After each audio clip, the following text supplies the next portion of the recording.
Halo viewers, halo guys, balik lagi sama aku, Rifki Hedian. Dan di video kali ini aku mau ngebahas tentang perasaan overthinking yang kalian rasakan setelah mengikuti SIMAK UI. Nah, kenapa nih ada overthinking kak? Karena aku juga tahu ada beberapa dari kalian yang mungkin mendapatkan kendala dan mengetahui bahwa ada beberapa orang yang melakukan kecurangan dalam pelaksanaan SIMAK UI 2 hari kemarin. Nah, mungkin ketika kalian mendengar ada yang curang, perasaan yang muncul sama kalian tuh apa sih?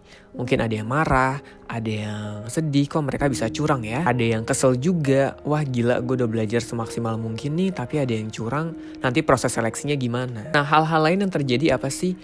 Jadi dari beberapa informasi yang aku dapatkan juga, ada di subtes sejarah yang katanya tidak bisa mengerjakan subtes sejarah ini. Dan pihak UI sudah angkat bicara sebenarnya dalam posan yang seperti ini. Tapi yang jadi pertanyaannya, solusinya akan seperti apa? Apakah yang tidak bisa mengerjakan subtes sejarah tidak akan dikoreksi subtes sejarahnya? Terus nanti yang bisa mengerjakan gimana?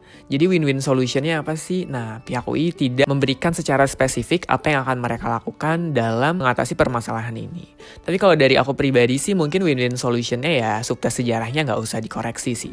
Jadi baik yang nggak bisa mengerjakan atau yang bisa mengerjakan, lebih adilnya sih kalau menurut aku pribadi ya, ini menurut pandangan aku ya, nggak usah dikoreksi. Terus untuk yang curang dan orang tua yang masuk atau orang lain ke dalam kamera ke kamar kalian, atau misalnya kalian izin ke toilet karena udah nggak tahan lagi, ini gimana kak? Solusinya seperti apa? Ini ada saran dari aku beberapa cara yang bisa kita lakukan untuk mengatasi atau meringankan overthinking kita setelah SIMAK UI ini. Yang pertama adalah kita harus tahu apa yang bisa kita kontrol dan nggak bisa kita kontrol. Menurut aku pribadi akan sangat sulit sekali untuk nangkap semua orang-orang yang berlaku curang di SIMAK UI.